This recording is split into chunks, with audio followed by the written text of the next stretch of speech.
Fala, amigos do Esquema Tático, sejam bem-vindos a mais um ET Analisa. Hoje vamos falar da sexta e última rodada da fase de grupos da Libertadores, mas antes sigam a gente nas redes sociais, Facebook, Instagram, Twitter, esse logo ao meu redor. Já deixa o like no vídeo, já compartilha, já se inscreve no canal, ativa o sininho, deixa o comentário e vamos pro vídeo. Greg, solta a vinheta. Muito bem, vamos compartilhar a tela aqui com vocês, vamos ver como é que foi essa última rodada, quem passou, quem não passou e alguns recordes e tudo mais. Primeiramente, o grupo A, Palmeiras, Emelec e Deportivo Táchira. Na última rodada, o Palmeiras goleou o Deportivo Táchira, mais uma goleada, 4-1. Esse time do Palmeiras realmente fazendo história nessa Libertadores, batendo vários recordes, e mais dois foram quebrados nessa goleada, que teve inclusive um hat-trick do Scarpa. Acho que foi o primeiro hat-trick dele com a camisa do Palmeiras. E o Palmeiras também com essa vitória, 100% de aproveitamento na fase de grupos, e de quebra fez a melhor campanha da história da fase de grupos nesse formato de 6 jogos, que antigamente tinha menos. Então, histórico, e também o melhor ataque da história da fase de grupos da Libertadores, 25 gols, superando os 21 gols, superando os 21 gols ou 22 do River Plate de 2020.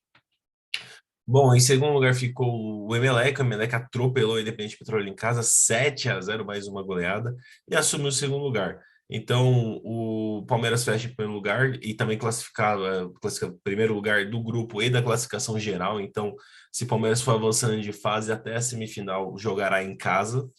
O Emelec passa com 8 pontos e o Táchira vai jogar a Copa Sul-Americana. Sim, o Táchira precisava apenas. O Táchira teve missão chata de ter que enfrentar o Palmeiras na última rodada e precisava vencer para garantir o seu segundo lugar, e não deu certo. E o Independente Petroleiro se despede com incríveis 26 gols sofridos em 6 jogos, realmente um safanão na cara do Independente Petroleiro. E, cara, muito do Táchira não ir para a fase de mata-mata por causa dessa primeira rodada aqui, ó. Esse empate com o Independente. Não, foi o Emelec que empatou, né?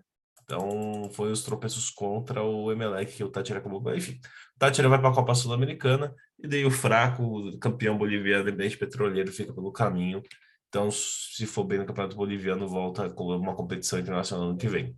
Então, Palmeiras e Emelec já. E lembrando que eu tô gravando de quinta para sexta, que acabou as rodadas, mas sexta-feira, o vídeo está sendo na sexta e a 1 da tarde saiu o sorteio. Então, vou tentar soltar os vídeos antes para vocês verem antes do sorteio das oitavas. Grupo B, o Atlético Paranaense precisava vencer o Caracas e venceu. Atropelou 5-1 sem dó nem piedade, mas não ficou com o primeiro lugar do grupo. O Libertad venceu também o The Strongest por 4-1 e Libertad e Atlético Paranaense passam as oitavas de final. O Libertad em primeiro, o Atlético Paranaense em segundo. O The Strongest e o Caracas ficam pelo caminho. O The Strongest, outro time boliviano, apesar que o Táchira é venezuelano, né? Então, o The Strongest, time boliviano, vai para a Copa Sul-Americana. Então, o Furacão conseguindo passar de fase, voltando ao mata-mata da Libertadores. E lembrando que antes, né, o grupo tava o Libertad e o Atlético com 7 cada um, o The Strongest e o Caracas com 6. Então, podia acontecer qualquer coisa no grupo, mas, teoricamente, as duas equipes mais fortes do grupo passaram. Então, vamos aí para a próxima. Próximo grupo é o grupo da morte, né? O grupo do Estudiantes, Vélez Nacional e Red Bull Bragantino. E, cara, que lástima. O Estudiantes já estava classificado em primeiro do grupo com 13 pontos. Aí você tinha o Estudiantes, você tinha o Bragantino em segundo com 5, o Vélez com 5 e o Nacional com 4.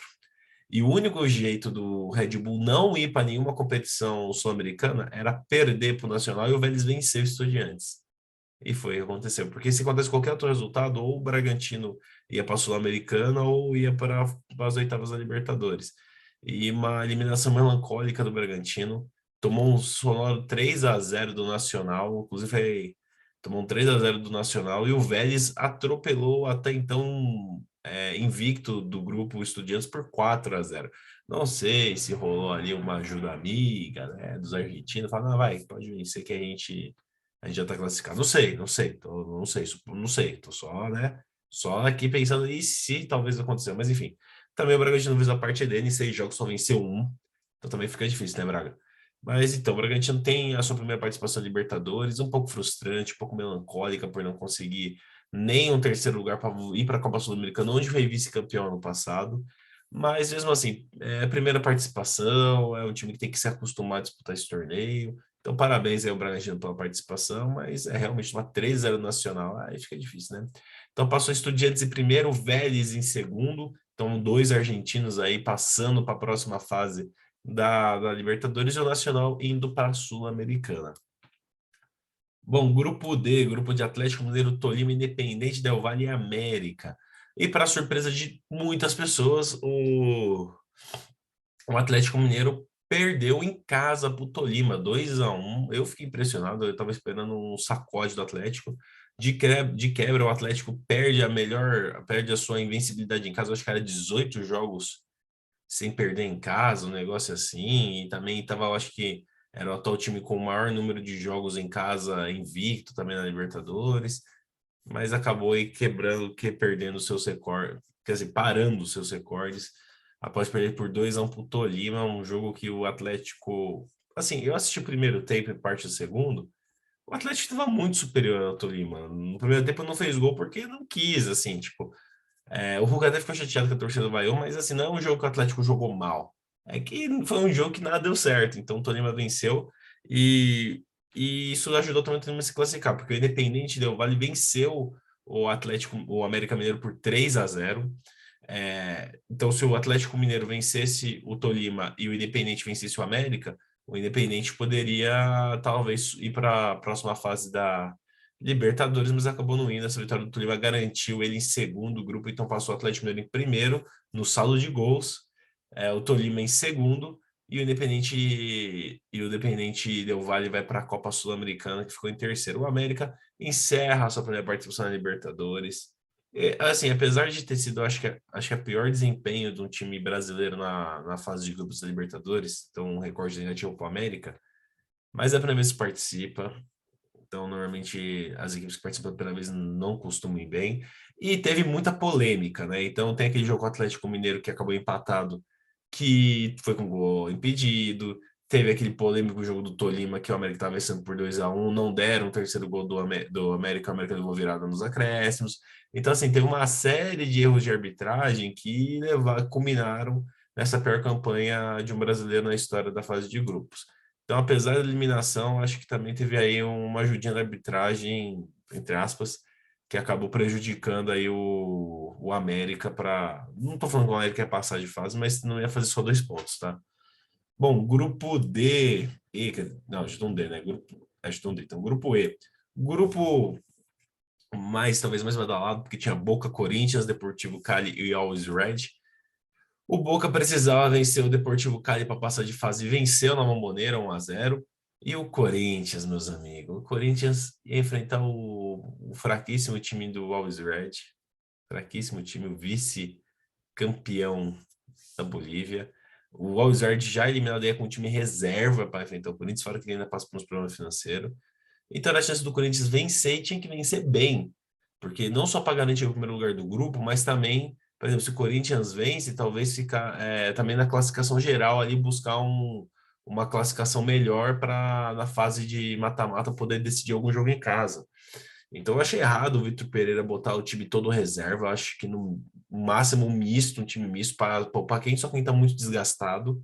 E tinha que ser um jogo para o Corinthians atropelar o Always Red, para golear e pontuar bem na competição, além de passar em primeiro e evitar as equipes mais fortes, também ficar com uma posição adequada e melhor na classificação geral. Mas o Corinthians mandou o time todo reserva, o Always Red todo reserva, e um fraquíssimo 1-1 entre Corinthians e Always Red, que combinou no segundo lugar do Corinthians, então passou o Boca em primeiro com 10 pontos, Corinthians em segundo com 9 pontos, o Deportivo Cali em terceiro com 8 pontos e o Alzerge foi eliminado. Então, mais um boliviano nessa competição. O Deportivo Cali vai jogar a Copa Sul-Americana.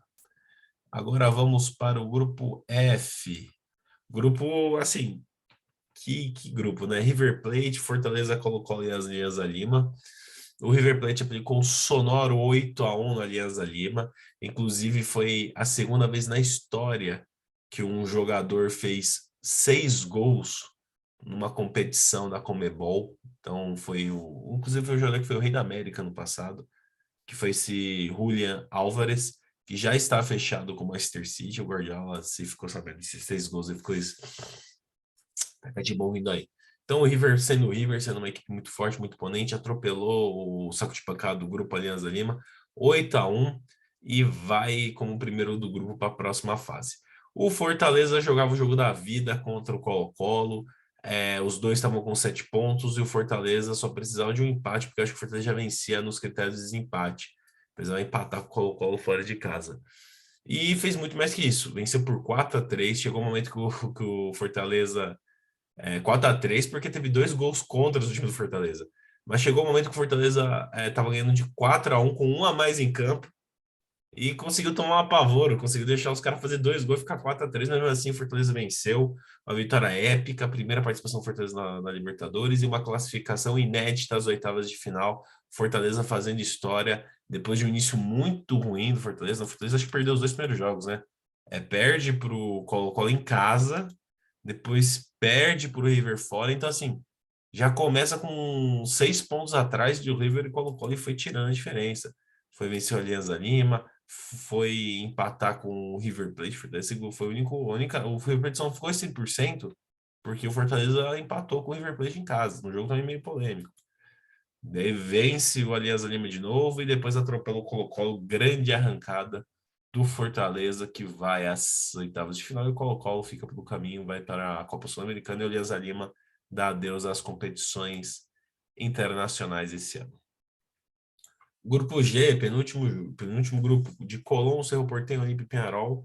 Na última rodada, no clássico que valia a classificação, né? Entre Cerro Porteño e Olímpia. O Olímpia venceu o Cerro Porteño fora de casa, mas não foi o suficiente para tirar a diferença de gols. E o Cerro Porteño passa às oitavas, vai em segundo lugar, e o Olímpia fica pelo caminho, vai para a Copa Sul-Americana.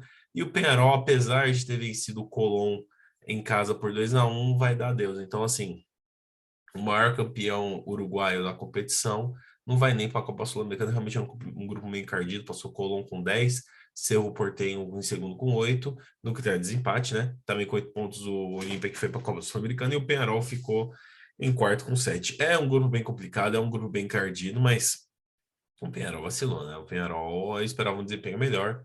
Então, os 2 campeões de Libertadores do grupo saindo fora, né?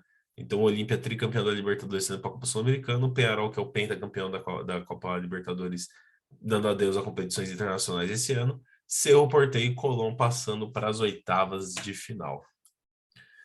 Último grupo, grupo H. O Flamengo já classificado, recebeu o Sport Cristal, venceu por 2-1. Teve gol do Pedro, o Pedro que está indo muito bem nos últimos jogos, né? Já eu acho que dos últimos 6 jogos foram 5 gols, um negócio assim.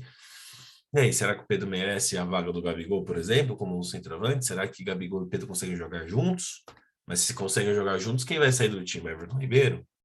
Então, o Pedro aí pedindo passagem depois daquela conturbada polêmica de fica, não fica, enfim.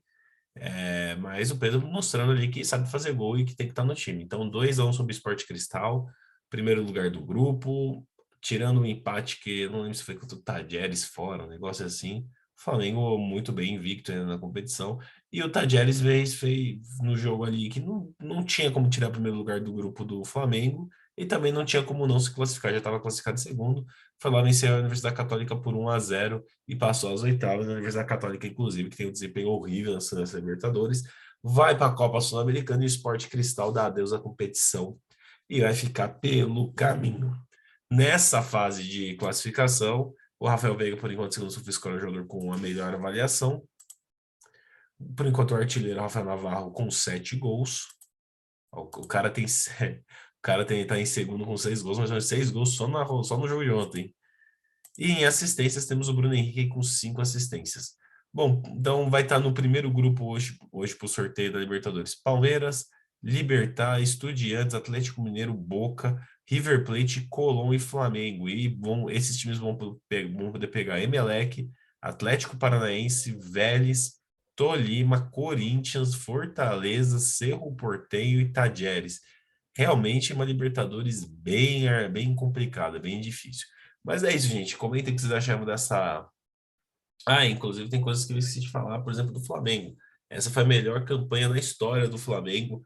na fase de grupos. Então, parabéns aí ao Paulo Souza e ao Flamengo, que fizeram a melhor campanha do time na história. E quando foi campeão, em 2019, tinha feito uma primeira fase tão boa. Então, pra você ver que, assim, não sei por que tá tendo um baita. Os bastidores do Flamengo sempre com polêmicas semanais, sendo que o time ainda tá desempenhando bem, né? Mas enfim. É isso. Comenta o que vocês acharam dessa sexta rodada, os times que passaram, os times que peidolaram.